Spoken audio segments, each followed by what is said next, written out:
In today's video, we're going to be reviewing the Axis 1 putter, and on first impressions, I must say it's got a quality leather head cover. But let's have a look what's under the hood. So this is a putter that's pretty renowned for being used by Justin Rose on tour.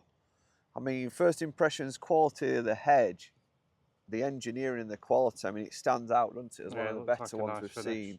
It's just, you know, sometimes you can take that for granted, but the quality of the metal and the engineering and finish, yeah, it looks fantastic. It's all blacked out, obviously KBS custom shaft. Looks like a lambkin sort of etched grip. Yeah, looks good on first impression. So we're going to put this putter through its test today. We're going to have a few different tests. We're going to test it out the toe and heel for miss it, see how forgiving it is. Yep. I mean, they say it's got the best centre of gravity, haven't they? Yeah, sweet spot, but we don't know how much that extends. We don't know how much that extends. We're going to test that. We're going to test to see if it's toe up, square in a toe up position. Have a look, see, you know, what it's like in motion for being sort of zero torque, and just generally how it feels and how it plays, and a bit of review from us. Yep. So I think before we do any tests, I'm just going to hit 2 or 3 putts. I like to get a feel for putters, me. You know, we have tested a few putters recently where they probably felt a little bit too soft for sort of UK greens. I mean, they've probably been great for tour and faster greens, but we need something obviously that's going to be usable all year round in UK. Let's have a look how it feels. I mean, it looks class down at ball, doesn't it? It's a nice looking putter. Very popular design, the rails, aren't they, as well? Yeah. Yeah, it feels like it sounded quite firm. It is. It's firm, but it's not hard. It's Yep. just a nice sort of, you know, like a positive hit almost. It's not. It don't dampen the impact too much. Obviously, it's not got like a soft insert in or anything, has it? It's just seems like one piece almost.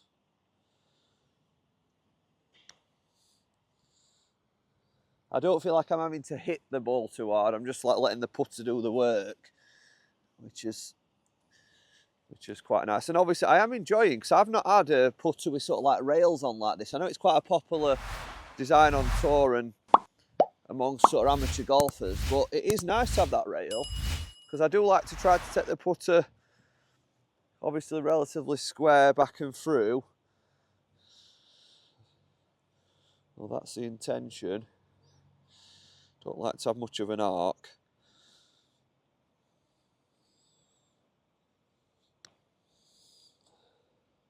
It feels nice.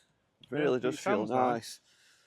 Right, so we've set up a little test here so we can test its forgiveness out the toe and a heel.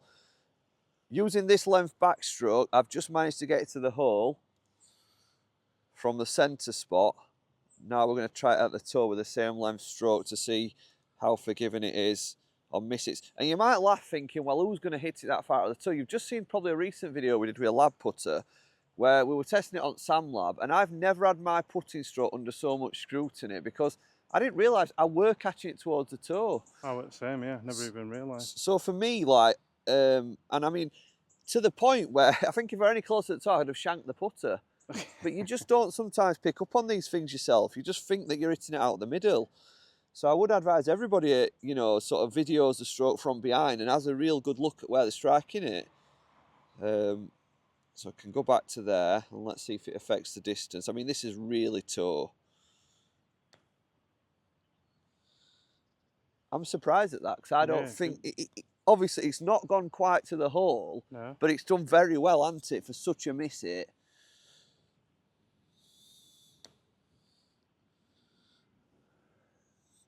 It feels pretty stable as well.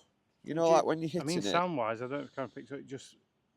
It seems really firm. I don't feel like it's sort of pulling left on me like duck hooking or anything. No. It's like... Well, I think it's holding its line. Yeah, it's a pretty solid contact. So pretty forgiving on that test. Shall we just try the heel? Yep. Right, so we're going to reverse this test and we're going to strike it from the heel using the same length strokes and trying to keep the pace the same. to see how it performs. I think it's pretty solid, isn't it? Seems it so far. Seems pretty solid across the face to me. I mean, I can't get it any closer to that heel because I'd shank it.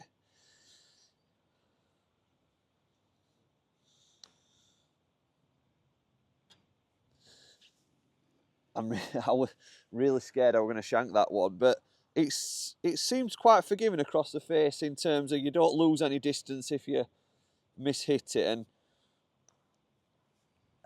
Can we keep that one in? I mean, we are pushing it to its extremes here. Even I couldn't avoid that one. You? You what? You're not a robot. I'm not a robot. I'll try another last one. I've got it so far to the heel. Yeah, I mean, obviously, unless you're going to shank it. Which I can't see anyone doing. Which you can't see anyone doing, can you? You're not going to have any problems, I think, with distance control across the face. With there being a lot of talk about sort of like zero torque and toe-up putters at the minute, we need to do a couple of tests on it. I think one, just check how the club sits toe-up, see if it sits square. So let's pop something down, sort of like a straight line. Would you say like that? Is it pretty straight down? Yeah. Let's see if it sits absolutely square, because we've done some of these before and they've said the toe up and they've not actually sat square, so just brace it there.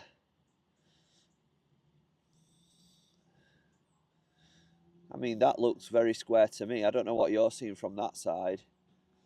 Does it look square to the box? To my eyes, yeah, it looks more or less square. Yeah, it looks bang square to me, so we can't argue on that one.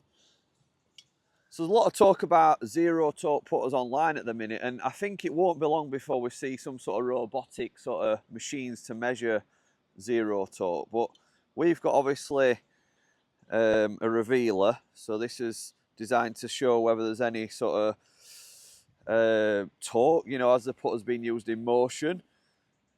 So I think if we just sort of spin it and let's see if it has any preference to where it finishes. Looks pretty good so far, doesn't it? Yeah. So if we just pop it in a playing position and start to put this into some sort of motion. That's staying, it's just opening a little bit actually. Yeah, toe opening. Yeah. So the toe's just open a little bit. I mean, in relation to what we've seen when we've done these tests, it's not moving a great deal, is it? But it's not too bad. It's definitely sat open and it's staying open through the stroke. If we just pop that this way and see if it... so it has moved back into that position, hasn't it? Yeah, I think we were under the impression that keeps happening. Maybe it's weighted in the heel. I'm not sure. Because there's more weight in the heel. It just keeps returning to heel, doesn't it, basically? See if it... Yeah, it seems... No expert on that, but... I mean, it's certainly not moving around. It's not... I mean, we've seen worse, haven't we? We've seen some of them. They're sort of spinning around like this. So yeah. It seems like that it's very, very low torque, or in motion there's not much torque. But what it seems to want to do is just... Sort of just returns to that toe open, doesn't it? Slightly toe open, yeah. But once it's there, it's kind of not moving, is it? It's just balanced there. So I'm not sure if that's, you know, obviously we do these tests to try and provide as much information as we can. When we've compared sort of standard putters in that, I mean, you've probably seen these online already. There's so much rotation. This one doesn't rotate so much. What it does, it sort of finds its way to being slightly open and then stays open. Right, so we're going to play a couple of sort of clutch putts, and I want to just see if I can feel anything in my stroke in terms of the club wanting to be open through does impact. It feel really stable? Yeah, I mean, it does. I mean, obviously, I'm holding it. I wouldn't say I have the lightest grip in the world. If I were to lighten my grip and let it swing, you know, it still seems like it's staying pretty square in motion. I'm not putting much pressure on it there. But I do put with a little bit firmer grip than that, rightly or wrongly.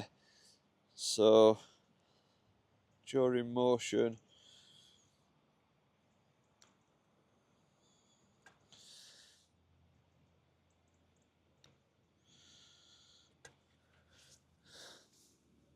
I certainly feel confident. Right. You know, over a 6-footer, I think there's enough sort of alignment on here to look down at, not too much that I'm distracted.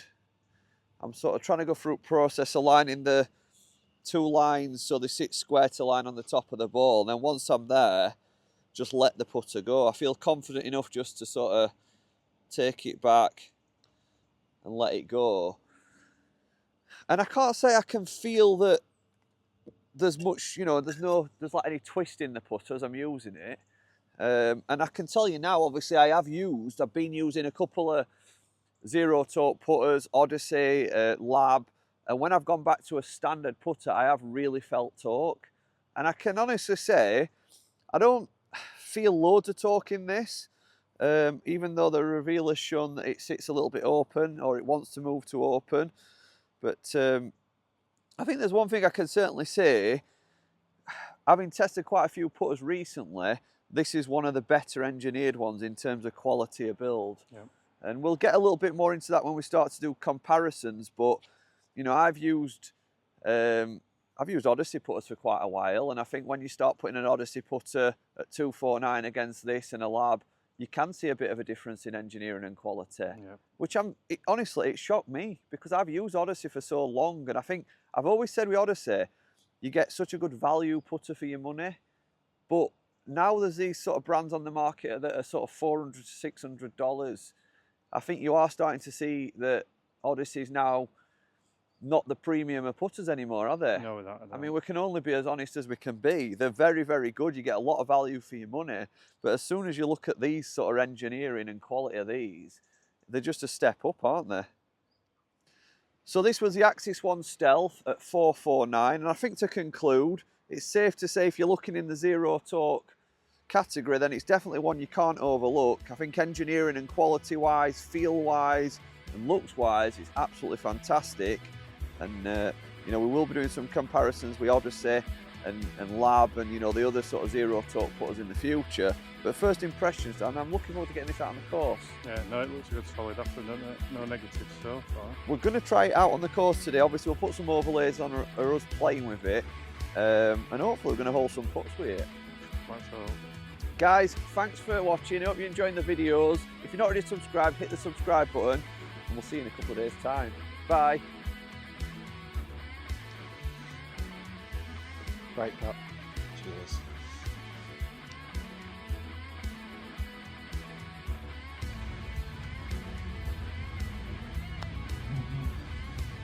Great shot. You trusted it. Yeah.